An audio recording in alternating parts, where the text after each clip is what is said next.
So finally, we get down to disclosure. What are your feelings on disclosure at this point in history? I think disclosure has been happening for several years, and it's happening right now in front of us. It's not something we're waiting for. We don't need to wait for any presidential candidate or the president himself to come and say, hey, aliens are real, or other things are real, like there's a secret space program.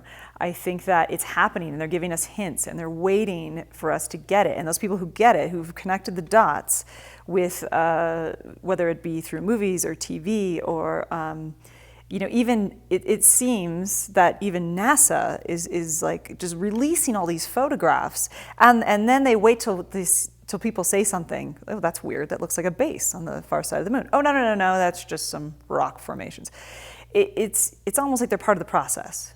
They just want to see if people will believe it, if it's if it's possible. And so I think disclosure is just something that we need to really see. And that's, I think, what we're trying to do here. We're trying to show people that it's happening all the time around you.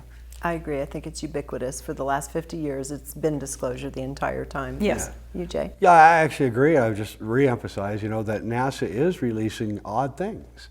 They just released, in 1988, they did the Magellan probe of Venus, which they radar mapped all of Venus, and they released it on April 25th of this year. It was 1988. Oh, so why would they do that? Why not release it before, and why release it now? Well, if you look at the Magellan map, there's bases all over Venus. And I mean, it's clearly somebody with an intellect built this stuff.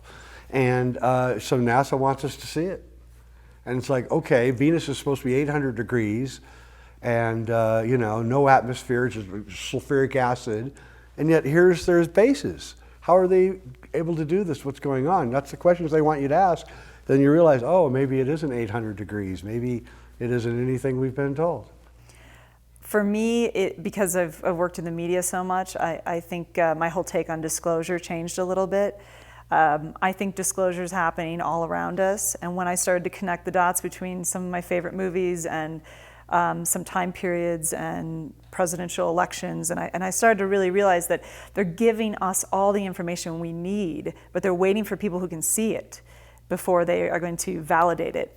And that was really exciting for me, actually, because here I was right in the midst of it, and I'm like, oh, this is disclosure. So that's my favorite episode, favorite thing that I've kind of discovered throughout this process.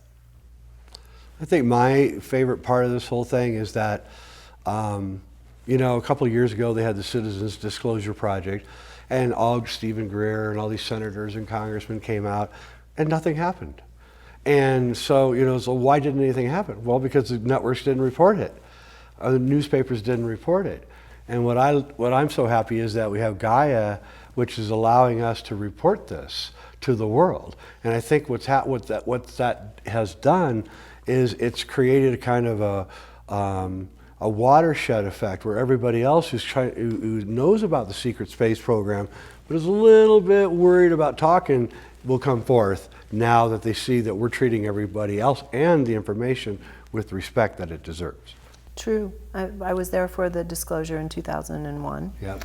And watched these men who were wearing their epaulets and their uniforms from long ago in tears behind the scenes, breaking their national security oaths, only to find that it was never going to air. The media, it was full. The media was there, and they weren't allowed to air any of it in the U.S. Yep. And so do you think this is the vehicle to really turn that story around? I definitely think, it's already happening, which is fantastic. I haven't been here as long as Jay has been, but this is just so eye-opening.